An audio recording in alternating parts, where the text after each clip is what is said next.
boa noite. Hoje é o último dia do Outubro Rosa 2018. Mas alertar a sociedade sobre a importância da prevenção e do diagnóstico precoce do câncer de mama é um esforço que nunca termina. Afinal, o tumor maligno na mama continua sendo o que mais mata mulheres no Brasil e o segundo mais frequente. Atrás dele, apenas o câncer de pele não melanoma. Mesmo assim, ainda há muita desinformação. O autoexame, por exemplo, é importante, mas em alguns casos incapaz de sozinho detectar a doença. E por isso, não deve substituir a mamografia. Desde janeiro até 2019, o Instituto Nacional do Câncer estima 119.400 novos casos. Isso significa que a cada 100 mil brasileiras, o risco é de que 50,33 mulheres desenvolvam a doença. O Opinião Pernambuco de hoje vai falar sobre o Outubro Rosa. Para isso, convidamos Marina Ávila, mastologista, Heriberto Marques Júnior, oncologista, e Marina Bitu, estudante de arquitetura. Você pode participar enviando perguntas ou comentários para o número de WhatsApp. Anote aí, 819-8830-7098. Não se esqueça de colocar seu nome e localidade onde reside no início da mensagem. Este programa também está sendo exibido pela internet no endereço fpe.br/NTVRU. Boa noite, sejam muito bem-vindos hoje aqui à Opinião Pernambuco. Obrigado por terem aceito o nosso convite. E eu vou começar aqui por doutora Marina. Eu falei no início, né, do autoexame, sim, ele é importante, mas que muitas vezes sozinho ele não consegue detectar a doença. Por que ele não exclui a necessidade de se fazer mamografia e ultrassom, doutora Marina? Boa noite, Ana. Boa noite. É um prazer estar aqui com vocês. A gente vem há um mês, né, numa campanha de conscientização, né? A ideia do Outubro Rosa é que seja realmente um mês de informação. Dentre essas informações, essa informação sobre a necessidade do rastreamento dos exames é bem dentro dessa pergunta que você fez. O autoexame, ele é de extrema importância. A paciente precisa se conhecer, precisa conhecer a própria mama. Mas, em geral, a gente detecta nódulos, detecta tumores, quando esses tumores estão em um tamanho que a gente já queria ter diagnosticado. Então, é importante que a paciente se conheça, mas a gente queria que a gente encontrasse um tumor, um nódulo, um câncer, antes que a gente conseguisse palpá-lo. É lógico que existem exceções. Tem tumores que são muito superficiais, que são muito próximos da pele, em que a paciente consegue sentir mesmo quando ele tem um tamanho pequeno. Mas, via de regra, a gente consegue perceber nódulos, encontrar nódulos, detectar mais precocemente, mais cedo, nos exames de imagem do que no autoexame. O ultrassom também, né? Um exame importante para ser realizado, não só a mamografia. Isso. O ultrassom, ele é um exame complementar à mamografia. Quando a gente fala de rastreamento, a gente está falando na mamografia, porque a mamografia foi o exame que conseguiu, quando se inclui a mamografia no exame de rotina das mulheres, a gente consegue reduzir naquela população a mortalidade para o câncer de mama. Então, a gente consegue realmente detectar mais precocemente. Só que muitas vezes aquele exame em determinadas mulheres não é suficiente para o diagnóstico. Então, isso depende muito da análise do médico, do especialista. Aquela mulher muitas vezes leva aquele exame, aquela mamografia, e o especialista muitas vezes necessita solicitar uma ultrassonografia adicional. Doutor Heriberto, boa noite. Boa noite. Seja bem-vindo. Muito obrigado pelo convite. Nós que agradecemos. A medicina já está conseguindo desvendar o câncer. Já se sabe por que a mulher está tão suscetível, principalmente ao câncer de mama? A gente começa a desvendar vários aspectos da doença, né? Primeiro que o câncer de mama não é uma doença só. Nós falamos aqui de 4 doenças grandes, dentre as quais uma dessas 4, que é o triplo negativo, a gente sabe que tem pelo menos 7 tipos diferentes. Então a gente está falando de milhares de doenças, muito provavelmente a nível molecular. Então a gente começa a entender fatores de risco, mas começa a saber que essa doença não é uma doença só e que tem muita coisa que precisa ainda ser estudada e ser descoberta para a gente chegar no fiel da balança e saber como tratar adequadamente cada doença. Então ainda estamos. Eu acho que a gente vem. Ainda está. A gente tratava muito o câncer até pouco tempo atrás, eu posso dizer, muito pelo tamanho do tumor. Então, se era um nódulo pequeno, era sempre melhor do que um nódulo maior. E a questão da axilar também. A gente veio a entender e vem se evoluindo todos os dias que, na verdade, a gente tem vários tipos diferentes de tumores de mama. Então, tem tumores mais agressivos, tem tumores que respondem de forma diferente a determinados tratamentos. E aí, o tamanho do tumor ele ainda é extremamente importante, por isso é tão importante a gente descobrir cedo. Sim. Mas o tipo do tumor, ele passa a ter uma importância cada vez maior. Por isso que o Heriberto falou do tipo biológico. A gente agora está entrando numa era de biologia molecular dos tumores. A gente diz uma era genômica, né? Isso, mais ou menos. A gente está se aprofundando nos genes tumorais para entender cada vez melhor a doença. Mas os pilares do tratamento, né, os pilares, continuam sendo a cirurgia, detecção precoce. Quanto menor o tumor, mais fácil, maior a chance de ter cura. Isso daí é indiscutível. A mamografia trouxe algo nunca antes que tinha ocorrido na história do câncer, né? Então, o diagnóstico precoce, em termos de sobrevida, conseguir fazer com que a população feminina vivesse mais. Então, o benefício da mamografia, ele é indiscutível. Comparado com outro exame, então a gente tem a diferença, né? Porque, assim, lembrando que toda paciente, ainda por cima, nem tem a mão treinada, né, Marina? Isso. Então, assim, é uma questão muito difícil, porque a mão não é treinada, vai se palpar, detectar. então inadequadamente, então não vai saber se aquilo é um nódulo ou não. E a mamografia consegue detectar tumores menores do que 1 centímetro. Então, a paciente que tinha, em média, com autoexame, um tumor com 3 centímetros, a gente passa para menos de 1 centímetro, a chance de cura aumenta muito mais. Agora a gente tem aqui uma pessoa que está passando por isso, né, Marina? Que é Marina também. Isso. E que detectou, fez a descoberta primeiro através do autoexame, né? E você foi uma dessas pessoas, né? Isso, boa noite. Boa noite. Obrigada por estar aqui. E fez pelo autoexame e você também estava fora da idade, que normalmente a mamografia é recomendada a partir dos 40. Então, você tinha 30 anos de idade. Queria que você falasse um pouco, né? Já que a gente ouviu um pouco os especialistas, agora você que está passando por isso. Como é que foi, Marina? Eu já era paciente da doutora Marina e tinha um nódulo que eu acompanhava. E no último exame, ela pediu que eu fizesse uma biópsia, que eu investigasse. E aí, eu não fui, não fiz a tarefa de casa. E após 6 meses, eu senti realmente que não era um nódulo normal. Ele estava numa estrutura diferente. Você sentiu pelo autoexame? Sim, pelo autoexame. E aí, eu corri para a doutora Marina. E eu lembro que a primeira pergunta eu falei, por onde é que a gente vai começar? Assim, independente de qualquer coisa, existia uma vida que eu queria... Isso de você ter fugido da biópsia, até a gente estava conversando um pouco antes, foi medo? Foi porque você achou que você não estava dentro do eu achava padrão? que eu não estava dentro desse quadro, pelo fato de não ter histórico na família, pela idade, por ter amamentado os meus 2 filhos, em média, 1 ano ou mais, o primeiro. Então, um nódulo normal e depois eu faço o depois, né? E aí... porque isso que é interessante, porque ela é totalmente fora da curva, vamos para usar um termo, né? É importante que se diga, e ela sabe disso, o nódulo que ela tinha não tinha um grau de suspeição muito alto, certo? Ela não era uma paciente que tinha um nódulo que a gente tinha uma certeza muito grande de que era um câncer, não.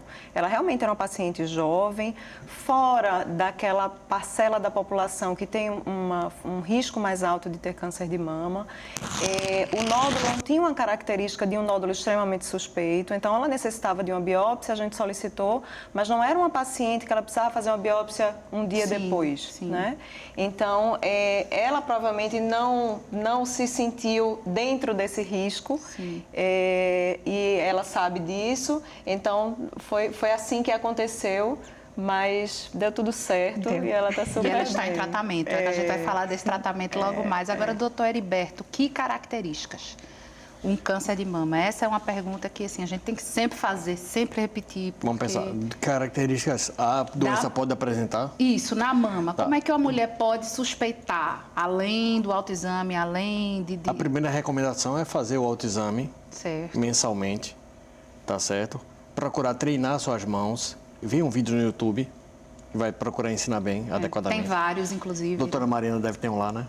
Ela vai lá. Tem vários. Eu só uma observação. Hoje eu procuro desmistificar um pouco essa história do autoexame. Em que sentido? Tem muitas pacientes que chegam no consultório e dizem assim, eu não faço, doutora, porque eu não sei fazer o autoexame. E aí a gente vê vários panfletos com milhares de coisas escritas. Levante a mão, abaixe o braço, bote a mão atrás da cabeça, faça de um jeito, faça de outro. Tem várias letras. E a paciente acaba que ela fica confusa e ela não faz. Né? Então, eu acho que mais importante do que seguir uma técnica correta, porque a técnica precisa saber sou eu, né? Ali uma vez ao ano. Mais importante do que seguir uma técnica correta é conhecer o seio, é se olhar. Porque você vai perceber algo diferente. Se você se olha no espelho, você vai perceber que tem alguma coisa estranha. O mamilo está meio esquisito. Fala uma questão de casca de laranja. Né? E se tem uma descarga papilar, né? Se espreme o bico do peito e sai algum líquido. Está saindo a secreção sozinha do mamilo, está sujando a camisola. Né? Sim, tudo isso. Toda mulher que amamentou, se ela aperta a mama de uma forma intensa, vai sair uma secreção, mas a secreção que sai espontaneamente, essa é uma secreção que precisa ser esclarecida. Isso. Então, o autoexame passa a mão na mama, no banho, na hora que você se sentir confortável. Não precisa ser diário, porque isso faz mal para a cabeça, né? Precisa ser uma vez ao mês.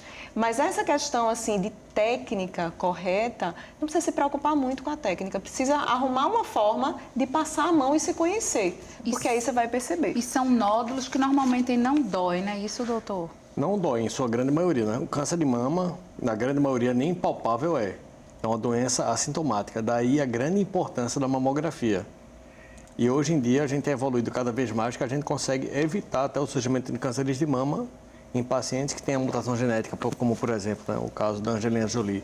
Sim. Ela teria probabilidade muito alta devido à mutação. Porque ela tinha a mãe, não é isso? Que tinha câncer? A mãe tem uns avós, ela era da família de judeus, então tem uma certa população de judeus que tem uma incidência bem aumentada. Ela tem a mutação e ela tem mais de 90% de chance de desenvolver o câncer. Com a retirada das mamas e dos ovários, ela reduziu essa chance de ter o câncer em 98%. Então, a gente, hoje em dia, passou da era de detectar precocemente, até para, em alguns casos, tem a hora de evitar completamente a pessoa de ter câncer. Agora, Marina, depois da descoberta, aí você até falou que a primeira pergunta que você fez à doutora, né, que ela é a sua médica, né, Isso. foi agora. E aí, como é que foi o depois disso? Qual foi o segundo passo? O segundo passo foi trabalhar comigo a escolha de retirar as 2 mamas. E aí eu sabia que viria uma grande guerra pela frente, mas eu estava decidida. Assim, lógico que existem os altos e baixos durante o tratamento, mas eu posso te falar que foi 80% alto, assim. Até nas respostas da químio, de estar com a imunidade muito boa para não perder. Enfim, acho que a cabeça, ela é também um pensamento positivo, a palavra.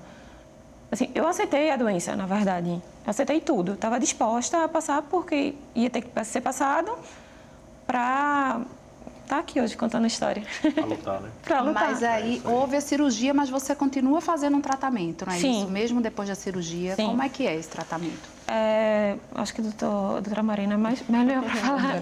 Pode explicar. Ela estava dizendo aqui Temos um anteriormente... minutinho.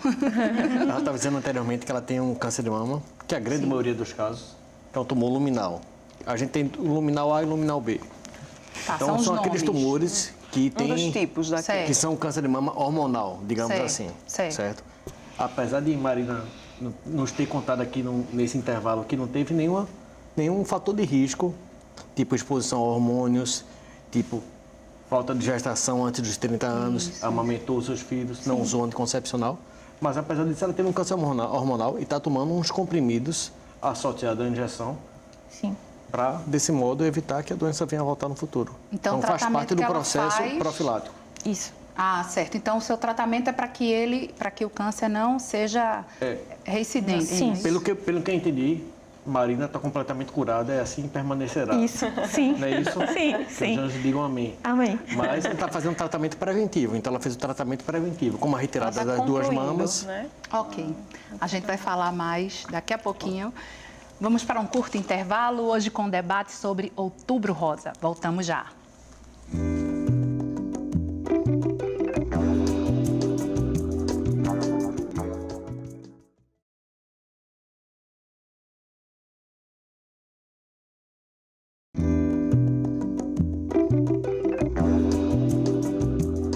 O Opinião Pernambuco de hoje discute Outubro Rosa. Para participar desta conversa, convidamos Marina Ávila, mastologista, Heriberto Marques Júnior, oncologista, e Marina Bitu, estudante de arquitetura. Você pode participar enviando perguntas ou comentários para o número do WhatsApp. Anote aí, 819-8830-7098. Não se esqueça de colocar seu nome e localidade onde reside no início da mensagem. Este programa também está sendo exibido pela internet no endereço ufpe.br/NTVRU. E nesse segundo bloco a gente vai começar com um videozinho curto, que é um depoimento de uma mulher chamada Eliane Canegal. Está no YouTube para quem quiser assistir também. Ela foi uma das vencedoras do concurso Musa do Topless Cor-de-Rosa 2016, que foi um concurso que reuniu sobreviventes do câncer de mama. Vamos lá.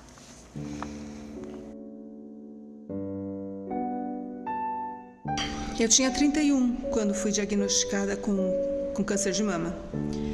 Já tinha tido alguns nódulos antes, mas não deram em nada. A gente fica nessa de priorizar trabalho, priorizar outras coisas e se esquece da saúde. Demorei quase 1 ano para procurar um médico certo. Foi o tempo do tumor evoluir de 1 centímetro para 4,5 centímetros. Quando percebi a gravidade do problema, meu mundo caiu. Você recebe a notícia e tudo aquilo que você projetou, todos os seus sonhos, acabam. Você não tem mais direito de sonhar. O oncologista me disse que talvez não tivesse mais jeito. Mesmo assim, eu fiz a cirurgia. Aí fiz químio, fiz rádio, fiquei careca, inchada, engordei 14 quilos. Meu então companheiro foi muito importante. Ele me acompanhava nas cirurgias e me dizia que eu era linda de qualquer jeito. 1 ano depois, outra surpresa. Descobri que estava grávida. Os médicos me aconselharam a interromper a gestação. Aí eu escutei os batimentos cardíacos e falei, não vou tirar, tem vida aqui. Vou lutar ainda mais, porque eu quero criar meu filho. E a gravidez correu bem. 1 ano depois, descobri que a doença tinha voltado. Dessa vez tive que retirar toda a mama. Foi difícil. Com o braço mobilizado, eu não podia nem pegar meu filho no colo. E ele me rejeitou. Não bastasse isso, eu tinha sido demitida após a licença médica e perdi meu plano de saúde. Não conseguia fazer a reconstrução da mama no serviço público e fiquei 2 anos sem a mama direita. É chocante você se olhar, sabe, ver aquela cicatriz, não poder colocar um biquíni. Aí meu mastologista se ofereceu para fazer o procedimento de graça. A cirurgia de reconstrução me devolveu a feminilidade. Não é essencial, né? Porque o importante é você estar viva. Mas faz uma diferença enorme para a mulher. Que o vídeo é bem explicativo, bem didático, né? E fala de um depoimento. E eu quero aproveitar, já entrar com uma pergunta do telespectador, porque eu acho que casou bem com o momento. Paulo, do bairro de Candeias, ele quer saber o seguinte: ao se diagnosticar o câncer de mama, não deveria a rede pública de saúde oferecer um acompanhamento psicológico à paciente? Afinal, além da doença, é outro desafio conviver com a mesma. Como a gente viu aí, a pessoa pode passar por diversas situações que vão exigir dela um equilíbrio emocional muito grande. Quer responder, doutor Heriberto? Quero. Eu trabalho na rede pública, trabalho em 2 serviços da rede pública, no IMIP, um deles, o Centro de Referência. Lá a gente oferece de rotina para os pacientes que têm câncer de mama e para os que têm outros tipos de câncer, bem como seus familiares, o acompanhamento psicológico. Isso é fundamental. Então, isso, respondendo a pergunta do Paulo, isso é uma realidade, a gente oferece isso para os pacientes. Agora, o que acontece muitas vezes é que as próprias mulheres, elas às vezes não aceitam, têm medo, não querem talvez se abrir, Acham contar desnecessário, dizem algum trauma. ser desnecessário. Dizem ser desnecessário, mas na verdade a gente sabe que tem alguma coisa que ela está com medo talvez de compartilhar, né? Mas isso é oferecido sim. Como é que foi no seu caso, Marina? Você buscou também esse apoio psicológico? Você teve condições de buscar esse apoio psicológico? Eu comecei no meu tratamento, que era uma equipe multi, e tinha esse serviço na clínica, mas eu só fui umas 2 vezes. Porque eu encarei de outra forma, na verdade. E tinha tanta gente precisando mais do que eu, assim, que realmente tá precisando desse apoio. É um apoio importante, ela fortalece, sim, a mulher, o momento, a família, você encara de uma outra forma. Mas Isso não quer dizer que você é obrigada. que você é obrigada, claro, que você claro, precisa, claro. que você tem que ir, entende? Sim, claro. Mas, na maioria, sim, é difícil. É uma mutilação, são várias fases. Também tem um efeito do remédio, que acho que dá uma oscilada É porque, nas emoções e tal. complementar. A quimioterapia pode induzir uma menopausa precoce. E você que foi muito jovem. Isso. Então a menopausa ela traz efeitos. O câncer já traz outros efeitos psicológicos. Lembrando que nem todo antidepressivo que pode ser prescrito, as pacientes que tomam comprimidos hormonais podem tomar. Então isso tem que ser avaliado pelo oncologista, pelo mastologista, para ver se aquele comprimido que ela está tomando antidepressivo pode ser o adequado para não haver nenhuma interação e acontecer a falta de utilidade da medicação, do tamoxifeno. Então, é algo que, de preferência, tem uma equipe multi, alguém que vai te tratar adequadamente, isso aí ajuda bastante. A gente sabe que é comprovado, né? Como o doutor Heriberto já falou da Angelina Jolie, que se a mulher tem uma irmã ou uma mãe, enfim, uma parente de 1º grau que já tem a doença, é mais provável que ela tenha, né? E aí eu li que, por exemplo, se a mãe dela teve e descobriu com 40 anos, que os médicos recomendam que ela comece a fazer com 30 anos os exames. Aí vamos para a realidade de Brasil, de SUS. Isso está ocorrendo, doutora Marina? As mulheres estão tendo essa oportunidade? O rastreamento das mulheres que têm alto risco para câncer de mama, antes de tudo é importante que a gente fale que essas pacientes que têm uma suspeita de uma mutação familiar, como no caso da Angelina Jolie, isso corresponde a 5 a 10% no máximo dos tumores de mama. Então, a gente está falando de uma população realmente muito pequena dentro dos tumores de mama, certo? É lógico, tem pacientes que têm uma história familiar de um parente.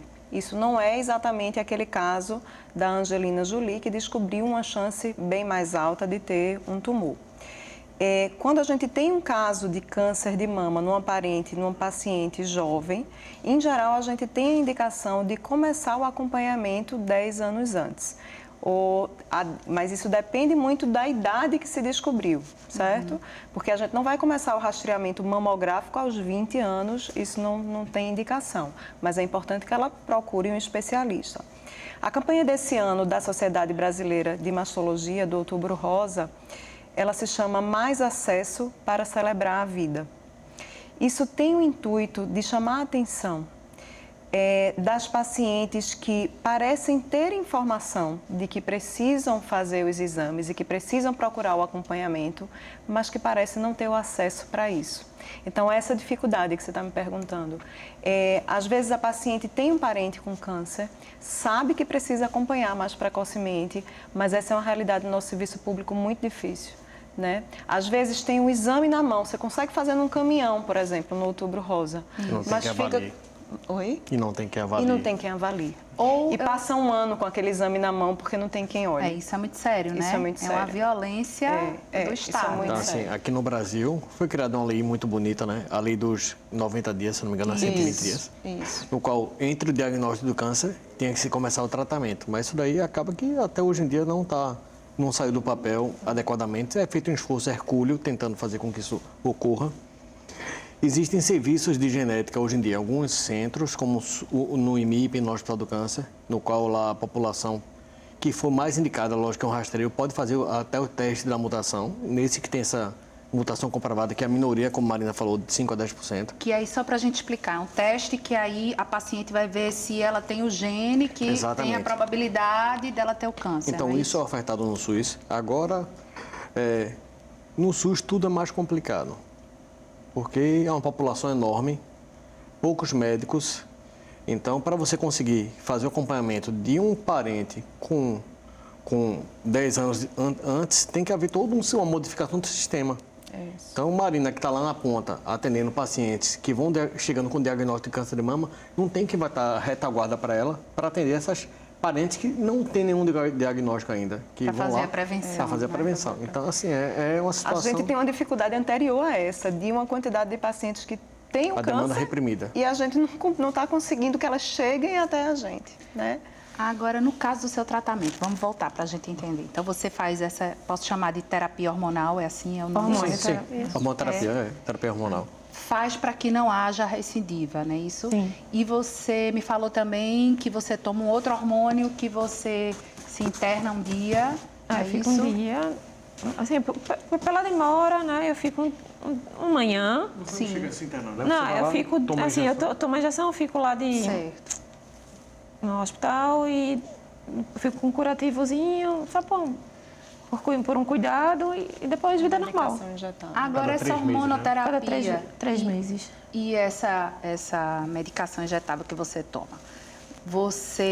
seu plano de saúde cobre? Como é que é? Também para entender quem não está no SUS, mas você cobre. Eu, assim, não tive problema nenhum, não. De ter que pedir, ter que entrar com alguma ação judicial. Foi tudo ok. Não sei no SUS como é que... Porque é um tratamento que dura 10 anos, você me disse. Ela tem que ficar 10 anos 10 anos. fazendo... No SUS, a grande maioria dos casos, a gente consegue ofertar, por exemplo, o comprimido por 10 anos. Certo. Porque a gente não consegue ofertar o comprimido Zoladex. junto com o Zoladex, né? Que é a injeção que você toma. Então, a gente tem que avaliar. Lá, a gente discute o caso em reunião clínica. Quando tem algum caso, por exemplo, se você fosse um paciente lá, a gente iria discutir, levar em consideração e ver se a gente conseguiria ofertar, talvez, o Zoladex para você. Sim. Mas para a grande maioria, não. Mas o comprimido por 10 anos, sim. E em relação aos tratamentos aprovados recentemente pela Anvisa, então a gente, na grande maioria dos casos, não tem conseguido ter problema em prescrever. Principalmente os problemas, hoje acabou de ser aprovada uma medicação para quem tem a mutação. Que era uma medicação que já tem no Brasil, que era utilizada para câncer ovário, que tem essa mutação também. Ela acabou de ser aprovada. Nesses dias, os oncologistas aqui da cidade devem estar começando a prescrever. Eu acredito que a maioria deles não vai ter nenhum problema, porque isso foi aprovado pela Anvisa. O grande problema é prescrever antes. Quando o estudo está nos Estados Unidos, a gente sabe que a droga funciona, mas o convênio não tem aquela liberação. Aí tem os grandes problemas judiciais, né? Porque a gente quer ajudar, mas às vezes não tem... Porque tem tudo isso, né? A pessoa, e acontece também, a pessoa se previne, faz o exame, mas aí, quando chega nessa hora, fica na mão do Estado, né?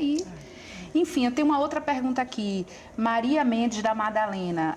Fale sobre cistos na mama. Minha cunhada tem 36 anos e desde os 20 tem muitos cistos. Faz cirurgia e cresce novamente. Essa é uma pergunta. Todo cisto tem que ser acompanhado, tem que ser biopsiado, não é isso? Todo cisto precisa ter esse cuidado. As pessoas confundem muito cistos com nódulos, certo? Cistos são, de forma bem simples para que as pacientes entendam, cistos são bolinhas com água. Nódulos são bolinhas de massa. Os cistos não tem nenhuma preocupação com cisto. O cisto é sempre uma condição benigna da mama. Então, ela pode ter vários cistos na mama de tamanhos diferentes e isso não tem nenhuma indicação, normalmente, de investigação.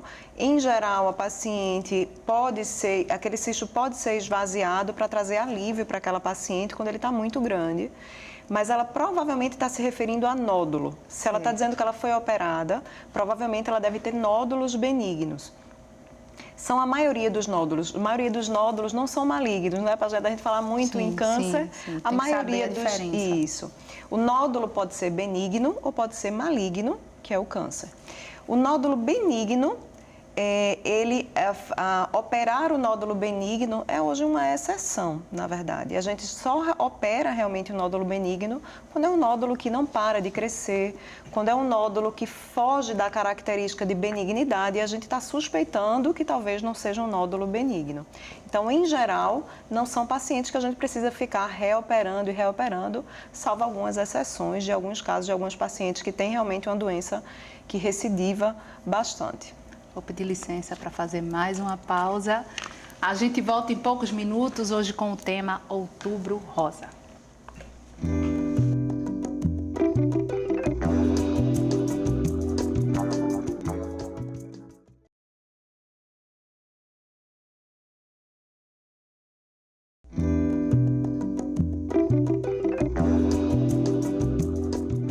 Estamos de volta com nossa conversa sobre Outubro Rosa, que entra agora no seu terceiro e último bloco. Participam Marina Ávila, mastologista, Heriberto Marques Júnior, oncologista, e Marina Bitu, estudante de arquitetura. Você pode participar enviando perguntas ou comentários para o número do WhatsApp. Anote aí, 819-8830-7098. Não se esqueça de colocar seu nome e localidade onde reside no início da mensagem. Este programa também está sendo exibido pela internet no endereço ufpe.br/NTVRU. Nesse último bloco, não quero deixar de falar de jeito nenhum em câncer de mama em homens, porque ele existe. É 1%, mas ele existe. E aí, as características são as mesmas, ele também deve recorrer ao autoexame, existe mamografia para homem. O que é que vocês me dizem? Eu acho que o mais importante do câncer de mama masculino é exatamente essa informação, é saber que existe, né? Porque muitas vezes, por homem achar que não tem câncer de mama, ele deixa o diagnóstico passar, né? O diagnóstico é muito simples, na verdade. Um nódulo endurecido, do mesmo jeito que é na mulher, só que se torna mais simples porque o homem tem uma mama muito pequena. Então, é muito simples de ser palpado. Por ter uma incidência muito baixa, né? Sim, 1% dos tumores, dos cânceres de mama, 1%, o homem não tem indicação de fazer mamografia de rastreio. Então, ele normalmente vai procurar o especialista porque ele sente um nódulo na mama. É comum que na puberdade o homem sinta um nódulo dolorido, né, o broto mamário.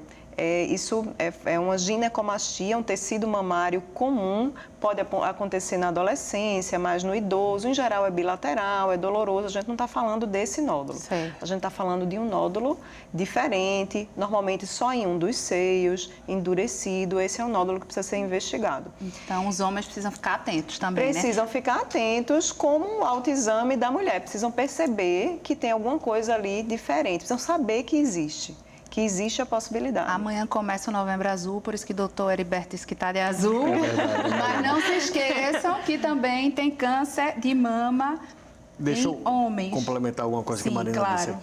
É tão raro o câncer de mama em homens que desde que eu voltei para aqui, para Recife, eu acho que faz uns 12 anos, eu só peguei 3 casos, eu acho, de câncer de mama em homens. E a quantidade de mulheres realmente foram muitas centenas que eu já vi. Então, assim, dos de homem, eu me lembro muito claramente dos casos.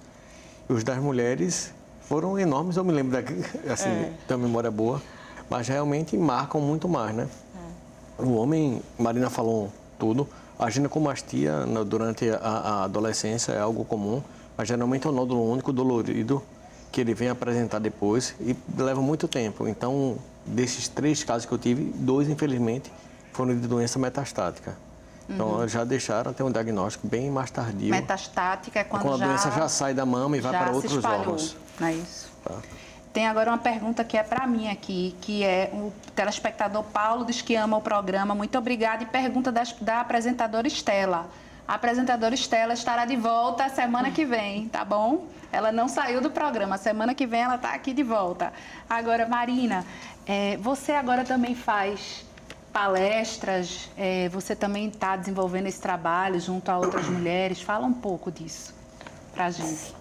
Eu, durante o outubro, né, acaba que com a rede social fica mais fácil de ter esse objetivo mesmo, de que as mulheres se toquem, que elas procurem o mais rápido possível, que tem cura, por mais que seja também difícil, que também vai passar, que passa.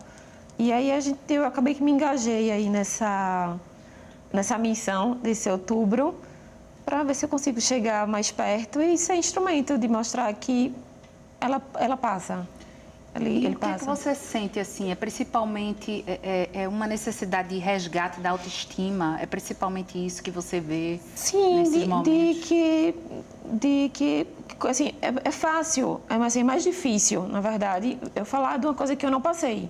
Como eu passei, então é mais fácil. Eu acho que eu passo uma segurança a mais. A doutora Marina estudou, ela é, assim, são 2 grandes nomes, né? Doutora Heriberto e doutora Marina. Mas eu passei, então eu sei tudo que eu passei. E aí, na verdade, eu acho que eu estou nessa missão aí de chegar nas mulheres. Ótimo. E eu tenho aqui alguns mitos e verdades que eu queria perguntar a vocês. Tem ainda algumas perguntas, eu vou ver se ainda dá tempo da gente responder mais alguma, mas tem uns mitos aqui que eu queria saber. Primeiro, prótese de silicone. Quem tem prótese está mais suscetível ao câncer de mama? Mito. Então, mito. Amamentar ajuda a prevenir o câncer? Ajuda. Ajuda Sim. Sempre que a gente fala num fator de risco ou num fator de proteção, a gente está falando em comparação ao grupo de mulheres que não fez aquilo ali. Então, é uma comparação entre as mulheres que amamentaram, em geral amamentaram bastante, mais de 1 ano, mais de 2 anos, e as pacientes que não amamentaram. As que amamentaram mais tempo são mais protegidas, elas têm menos tumores de mama. O que também não significa que uma mulher que tem a prótese está protegida, né? Ela pode ter um câncer, o que também não significa... Não é excludente, né? São exatamente. critérios que a gente utiliza para ver quem tem mais risco. Que fique bem claro também, que não é isso que a gente está dizendo, né? Antitranspirantes causam câncer de mama? Não. Os desodorantes antitranspirantes? Mito. Mito também. A metformina, que é usada pelos diabéticos, previne o câncer de mama, doutor Heriberto? Câncer de mama, não. Mas tem outros estudos para outros tipos de câncer, mostrando que o ambiente glicêmico, né, que a metformina proporciona, em controlar, pode reduzir a incidência de outros tipos de câncer, como, por exemplo, câncer de intestino. Então, isso já foi comprovado em outros tipos de câncer. Muito provavelmente, em câncer de mama, a paciente tendo uma dieta melhor, um equilíbrio de glicêmico mais adequado, logicamente, a chance... E a gente sabe, né, que a atividade física, dieta, isso é um dos pilares, um dos pilares fundamentais. Porque isso foi uma coisa muito menosprezada, eu acho, até por nós. Mas recentemente, não, porque a gente não tinha esse dado, né? Isso, Mas hoje em dia... Então, quando a gente fala em medicação, a metformina, ela, de uma forma leiga, ela baixa os níveis de açúcar no sangue, né? Certo. E aí, quando a gente fala em atividade física, em boa alimentação, a gente também está promovendo um equilíbrio, né, dos níveis de insulina, dos níveis de açúcar, Exatamente. Enfim. E a gente já sabe, mundialmente, que a gente consegue diminuir a incidência. Veja, isso não quer dizer que se você pratica atividade física, que se você... Olha, Marina, para Marina é um excelente caso, isso, porque, exatamente. como eu disse, ela amamentou, teve filho jovem, 2 crianças, pratica atividade física, é jovem, não tinha caso nenhum de câncer, né, na família, mas ela ainda assim teve, né? Então, a gente não pode esquecer dos exames, do rastreamento. Só que a gente já sabe, pelos estudos que a gente tem hoje em dia em mãos, que a gente consegue diminuir em 30% a incidência. Isso, para a gente, dentro da medicina, é um valor muito alto. né? Então, a gente precisa ser como remédio na nossa vida. Praticar atividade física, né? Se alimentar de forma E outra saudável. coisa, até falando que uma coisa que se fala muito por ser um tabu até social, mas bebida, quem bebe mais tem maior chance da doença voltar, ou então até de desenvolver a doença. Então, é algo que a Bebida gente tem alcoólica. que divulgar, ela aumenta o risco. Isso, a gente Então, menospreza. assim, às vezes o o pessoal álcool, pergunta, "Oh, posso tomar uma dosinha no final de semana?" Cara, rapaz, segundo o estudo é melhor não tomar, né? Mas para relaxar, o fator do estresse que a gente consegue mensurar, mas a gente... E um último mito ou verdade, anticoncepcionais representam risco para o desenvolvimento do câncer de mama? Anticoncepcional, Marina vai falar também, mas no estudo do ano passado a gente viu que qualquer tipo de anticoncepcional, incluindo aí o DIU de Mirena, ele aumenta relativamente o risco de desenvolver câncer de mama. E aí eu passo a bola para a Marina, porque ela pode falar para a gente das indicações, né? Acho que isso ficaria legal. A gente até pouco tempo atrás, por isso que ele fala desse estudo recente até, a gente não tinha muitos dados desses anticoncepcionais mais novos, que a gente chama de anticoncepcionais de baixa dose hormonais, né? O que a gente usa hoje em dia, os anticoncepcionais pílulas, os anticoncepcionais como os dispositivos intrauterinos, que é o DIU, com hormônio, né? Então, no ano passado, saiu um estudo mostrando que existe, sim, um aumento que é um aumento discreto, foi considerado realmente um aumento discreto, principalmente quando a gente usa por tempo prolongado, um tempo maior do que 5 anos, e principalmente quando a gente usa em pacientes com mais idade, acima dos 35 anos. Então, isso não é motivo nenhum para pânico, na verdade. Sim, é isso que eu ia dizer, não vamos deixar de se prevenir. Não vamos engravidar. Se você tomar anticoncepcional, mas continuar fazendo os exames preventivos, não é isso? É assim, o que eu costumo dizer é assim, se você, o anticoncepcional é a forma que você encontrou, depois de você escutar todas as outras formas não hormonais, né, de evitar filhos, e é a forma que você escolheu junto com seu ginecologista para evitar, sabendo, o importante é só a gente saber, né? Sabendo do que existe, né? É uma forma de contracepção e muitas vezes é uma forma de alguns tratamentos, né? Mas eu acho que é importante a gente conhecer, a gente saber que existe esse risco que existe essa e a gente possibilidade, pesar a nossa balança para o outro lado. Isso. Então, se você usa, pratica atividade física, se alimenta bem, Agora, né? isso que eu ia perguntar à Marina, que foi um ponto que a gente não tocou. Você, Marina, antes do câncer, de descobrir, você era uma pessoa estressada? Como é que era a sua vida emocional? Você acha que... Não, eu tinha uma vida de mãe, 24 horas. E acho que talvez tivesse uma vida estressada, assim, estressante demais. E potencializei muitas coisas que hoje jamais daria esse valor que eu dei. E eu acredito que tenha pesado, sim, para desenvolver. Mudou alguma coisa depois da doença? Mudou tudo. Esse Mudou estresse... tudo, mudou, não tem... A gente desapega, de fato. Eu costumo dizer que o jogo zerou e saiu uma outra Marina com outros valores. A mesma Marina, mas com outros valores. O câncer tem esse poder, Heriberto deve ver muito isso também. Esse poder de, eu acho que às vezes, de virar uma chave. Ligar a tomada. Assim, né? De alguns pacientes e transformar, né? Tem alguns pacientes que usam de forma muito positiva. A Marina é um grande exemplo disso. E aí, aquilo ali, ela disse aqui, ela já disse isso algumas vezes, foi um presente, né? E você vê que maravilhoso a gente encarar dessa forma. E eu tenho certeza que ela pensa desse jeito, porque ela transforma a vida dela a partir de um evento ruim, né, na vida. E ela transformou a vida dela e aquilo dali se torna um presente, né? aprendizado, não é? Isso. Agora a gente tem 5 minutinhos. Vamos tentar responder aqui algumas perguntas. Será que a gente consegue?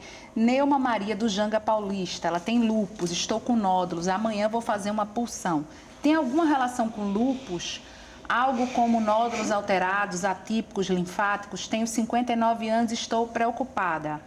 Isso das doenças... Lúpus é uma doença autoimune. autoimune. Tem alguma ligação? Não tem ligação do lúpus ou qualquer doença autoimune com câncer de mama, mas nódulos linfáticos alterados podem ser característicos de qualquer outra doença tumoral, como por exemplo linfomas. Então isso tem que ser muito bem avaliado. O médico que for fazer o exame, ele vai poder caracterizar o tipo de atipia desse linfonódulo, se for o caso, Certo. e indicar a relação da punção ou biópsia, né? Se fosse biópsia, seria melhor ainda. Rafaela Lima, da Iputinga. Em média, quantas sessões de quimioterapia são necessárias para casos de câncer maligno? Isso depende muito. Cada caso é um caso. Tem casos até que hoje em dia a gente não indica fazer quimioterapia se a paciente tiver acesso a fazer alguns exames que não são cobertos por plano de saúde. Então, mas isso varia muito, sendo de 4 casos mais simples até 4 mais 12 e 1 ano de uma vacina, por exemplo. Então, varia muito. Tem um aqui de Danilo Lourenço, da Vila Popular de Olinda. Gostaria de saber se os quimioterápicos monoclonais, chamados biológicos, são mais eficazes ou depende de cada caso. Olha aí que pergunta. Esse ele é especialista. Não, os anticorpos monoclonais, não são quimioterápicos, eles sempre são usados, na grande maioria, em combinação com quimioterápicos. Eles vieram modificar a história natural de uma doença, realmente, que é o câncer de mama HER2 3 cruzes, que não é o luminal puro, mas tem HER2 3 cruzes, e trouxe um benefício nunca antes imaginado, tanto em termos de prevenção, como você faz, quanto em termos de diminuição do tumor, uma resposta patológica, a Marina vê quando vai operar, nunca antes encontrada, e no controle da doença metastática também nunca antes visto. Então, realmente mudou completamente a forma de tratar o câncer de mama HER2 3 cruzes. Em algumas vezes a gente começa o tratamento do câncer pelo oncologista, que prescreve a quimioterapia, e a gente consegue ver uma redução do tumor e muitas vezes a gente não encontra mais tumor naquela mama quando a gente opera. Mas sempre é necessário operar. Mas sempre é necessário operar. É muito importante esse assunto, me chamou a atenção Anne Rose de Jaboatão. Que bom, eu espero que outras mulheres também, se a gente tiver levado um pouco mais de informação, a gente vai estar fazendo nosso papel. Agora, Marina, a gente está quase acabando o programa e eu queria abrir esse espaçozinho para você. O que é que você diria para as mulheres que estão em casa, que estão aqui, que estão ouvindo a tua história, que é uma história que eu acho excelente, porque, assim, mais uma vez, você está fora de todos aqueles padrões que a gente falou aqui, de não ter ninguém na família, tomou anticoncepcional só por 1 ano, tinha 30 anos de idade, amamentou, enfim, e você se descobre com a doença. O que é que você diria para as mulheres que estão em casa te assistindo? Que não tenham medo, que busquem o mais rápido possível. Que, por mais que o câncer às vezes está ligado à morte, e não é uma segunda chance, muitas vezes, de um recomeço. E que elas não desistam dos sonhos, nem de viver assim. Que esse tabu da careca, enfim, de tanta coisa, que depois que você descobre que vai ter que passar por tudo isso, passa, o cabelo cresce novo, a vida continua, e que sigam, mas que procurem o mais rápido possível. 1 minuto, agora vou dividir para a doutora Heriberto e a doutora Marina. 1 minuto, doutora Heriberto, 30 segundos. Vamos lá, 30 segundos. Dizer que o Outubro Rosa, ele deve durar o ano todo, né? Não é apenas um mês de conscientização.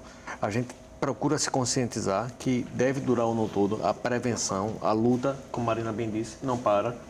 Deve ser estimulada. A gente vai conseguir cada vez mais com a ciência, com os médicos, com os pacientes que estão, feito Marina, ajudando aqui, divulgar cada vez mais o papel do Outubro Rosa e conseguir cada vez mais diagnósticos precoces e vencer o câncer, que é isso que importa, né? Claro. Doutora Marina. Muito obrigada mais uma vez pelo convite. A gente tem sempre tentado trazer de forma mais leve, né? As pessoas, a verdade é que as pessoas não gostam de falar de câncer. E a gente usa muito esse mês de forma muito intensa para falar o máximo que a gente pode. Porque as notícias não são ruins. Uma a cada 10 mulheres aqui no Brasil vai ter câncer de mama ao longo da vida. Então, a gente vai ter alguém perto que vai ter câncer de mama, a gente vai conhecer algum parente, alguma amiga, que a gente vai precisar ajudar, a gente pode ter. Então, é preciso que a gente fale mais E não tem nada de desesperador. Se a gente descobre cedo, as nossas chances de cura hoje em dia são super altas. Então, eu acho que é isso. Muito obrigada. A gente que agradece. Obrigada a você que mandou as perguntas. Infelizmente foram muitas, não deu para a gente repassar todas. O Opinião Pernambuco de hoje fica por aqui. Muito obrigada pela sua audiência e até o nosso próximo encontro.